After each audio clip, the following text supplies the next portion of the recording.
Hi, I'm Brian, and I'm a game show junkie. If you enjoyed my content, please slap that subscribe buzzer and ring that notification bell. Also, please share this channel so we can get at least 500 subscribers. While Think Fast was trying to be the third part of the Nickelodeon Trifecta, another show was put into production simultaneously. This way, if one didn't pan out, maybe the other would. A lot of kids didn't like the fact that schools were trying to cram as much information as possible into their brain in a short amount of time. Nickelodeon set out to produce a cerebral show, proving that what you learned in school was not worthless information.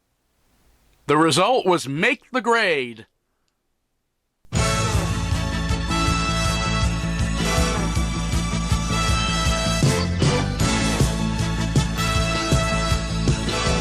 If you're all set, put your thinking caps on and let's begin.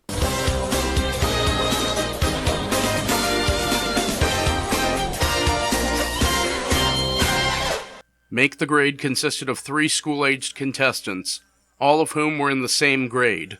Instead of accumulating money like Jeopardy, score was kept by answering questions in 7 subjects and 7 grade levels. The levels were elementary, 1st to 6th grade, and 7th through 12th grade. Categories ranged from usuals like English, home economics, phys ed, history, to special elective categories that would change each day. To win, the players had to answer at least 1 question in each subject and 1 in each grade level. This could be done diagonally, randomly, or straight across and up and down. The first to do so won $500 and graduated to the honors round where they could pick up more money. When a category and grade was picked, most of the time it unveiled a question. The first player to buzz in with the right answer had the subject and grade light up, plus their color went in that square. To keep the game interesting, some squares had wild cards. These were marked free. The player got the square without needing to answer the question. Lose. They had to give back one of their squares. The consolation was it was returned as a question square, so they could quickly get it back. Take. They got to take an opponent's square. So we have questions, answers, wild cards, but this is a Nickelodeon show. Shouldn't we have some physical challenge of sorts? 8th grade fire drill! What did I tell you? Alright, everybody. The final wild card was the fire drill, the one thing kids always dreaded. Having to leave the class single file and listen to a loud bell until you were outside the building. When found, the contestants left their desks and met center stage for the challenge.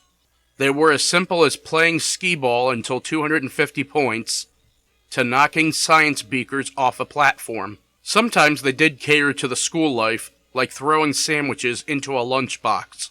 Everyone competes at the same time for 1st, 2nd, and 3rd place. Once finished, 1st place looks the board over and decides what color they want to go back to. This could jump somebody from last place all the way to 1st place.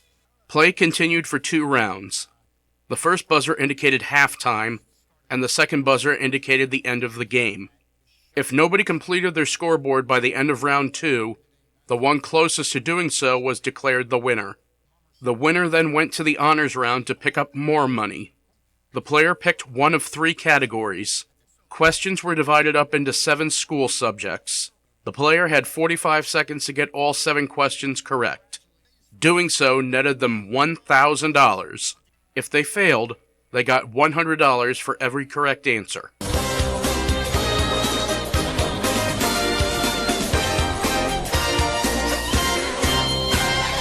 The first 2 seasons were taped in New York in an empty studio.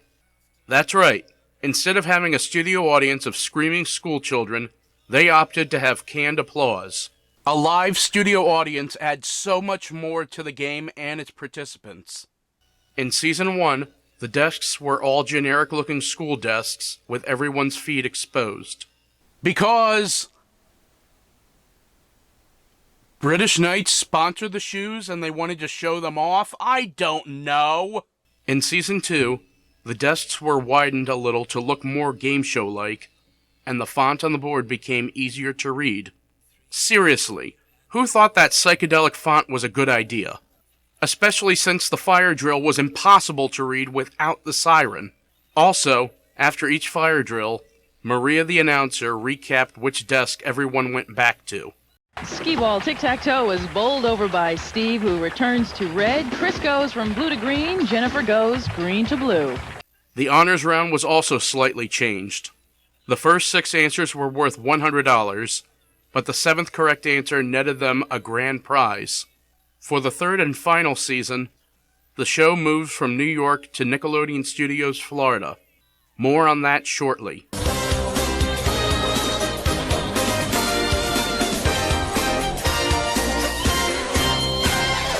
The host for the first 2 seasons was actor-comedian Lou Schneider. Although he didn't dress like a substitute teacher like Michael Carrington, there were times where he tried to get a laugh out of the contestants, and they had no idea what he was talking about. I have to tell you, players and people at home, I am very excited and even almost a little nervous tonight because I know that my Uncle Jack is watching the show in Jacksonville, Florida tonight, and I sort of feel a little weird, but I do want to do just one quick impression of my Uncle Jack for everyone out there across the country. Here's my Uncle Jack. Ladies and gentlemen, here we go. It's my Uncle Jack. That's, thank you very much. That's, Uncle Jack scratches his throat, actually. I guess he digs in his ear and he scratches his throat. That's what he does. I can't do his speaking. I just do that. That's for you, Uncle Jack. Hope you enjoy the show. Again, he wasn't as dry as Michael Carrington, or annoying like Skip Lackey. He was just there, and did a good job moving the game along. When the show moved to Florida, Lou didn't make the move with them. The job then went to actor Rob Edward Morris. If you thought Lou Schneider was stuffy as a host, you ain't seen nothing yet. Yes, you know, I've always thought 2 of the greatest phrases in the English language were to be or not to be, and we'll be right back after these important messages. Hey, I like the Bee Gees now, okay? The Bee Gees are pretty good, but they don't do that punk rock. They do that, you know, disco music, you know, that kind of lock stuff, okay? To be fair, this was Rob's first professional job out of college, and game show hosting is a completely different monster from acting. One step forward was that they added a live studio audience, which brought a little more life into the game. However, the fire drills started getting bigger and lasting longer. One thing I forgot to mention was fire drills had no time limit, therefore they could easily eat up the rest of the round, depending on when they were found and the length of the challenge. Okay, who's gonna be first? To make the rain your ball into the little... Take it into your own hole now, Sam, okay? Oh, that was pretty close, Chrissy. Oh, man, it's close up here. Who's gonna be out first? Here, Sauer. Winner. Keep going now. Keep bouncing now. You're not allowed to bounce on that knee, though. Okay, we have a winner. Keep on second. Come on, let's do this. Who's gonna be second? We got 2 coming. And Liz is on now.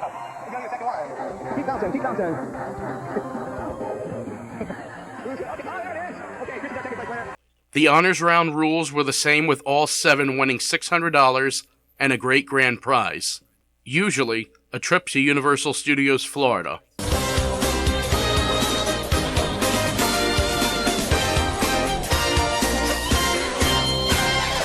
Byron Taylor and David Ellis created a beautiful set that was supposed to resemble a futuristic-looking classroom. I wonder if Elroy Jetson went there after Little Dipper Elementary. Each of the desks were color-coded to differentiate each player, and to easily decide which desk to go back to after a fire drill. Just look for the color with the most squares. Duh. Initially, the honors round was nothing more than a chair at center stage, but in Season 2, they added a desk to it. Finally, in Season 3, they added a nice background behind the player, in case you couldn't tell which round they were playing. Originally, when the game ended too early, they filled the time with Lou going around malls, asking regular people trivia questions. Hi, we're here on the island of Borneo to play a little Make the Grade. You guys ready to play? Yeah. Okay. Don't forget to buzz in. What brand of detergent promises to get rid of ring around the collar? Whisk. Whisk is right. For the second season, they added an additional round called the University Round to fill the time. 5 additional questions were asked for a possible $1,000 extra. In what court game do players use baskets attached to their wrists to propel a ball against a wall? Java. Judges, Highlight. He said, Highlight, that is good enough for us. Chris, congratulations, my friend. Let's count it out. Here we go. 50, 100, 200, 300, 400, 500, 600, 700, 800, 900, $1,000. Congratulations, Chris. Great job.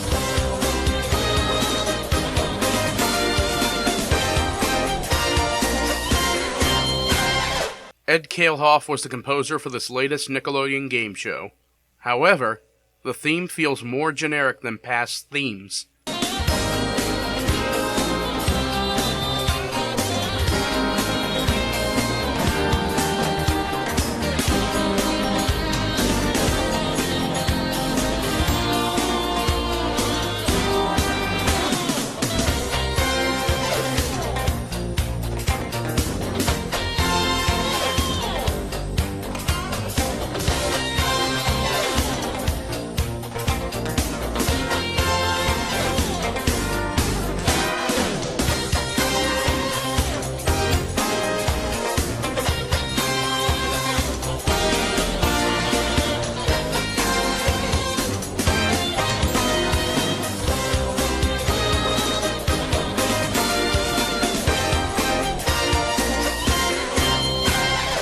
I can only describe it as a theme written in an after-school music club. Along with the theme, the show wasn't as heavy on sound effects. There were 2 different buzzing sounds. Time's up buzz. Game-winning sound. Antarctica is absolutely right. Mike, good for you. And bonus time's up sound. Right. Despite there not being a lot of sounds, Kalehoff did create a 45-second piece to accompany the honors round. Pass. Geography. What city is nicknamed the Windy City? Pass. History. Noah sailed his ark in what kind of weather? Stormy? No, wait. Fine. Home economics. What kind of buildings do Eskimos build out of ice? Pass, wait. Music. Who had the top 10 hit? Blame It on the Rain. Milli Vanilli. Right. Physical education. A baseball game canceled due to bad weather is called a what? Rain out. Right. Science. What freezes at 32 degrees Fahrenheit and 0 Celsius? Water. Right. In The Wizard of Oz, what weather phenomenon did Dorothy encounter before she got to Oz? Snow. Incorrect. Geography. What is the smoggiest city in the United States? Home economics. A weather vane indicates direction of what? Oh, the wind. You got 4 right.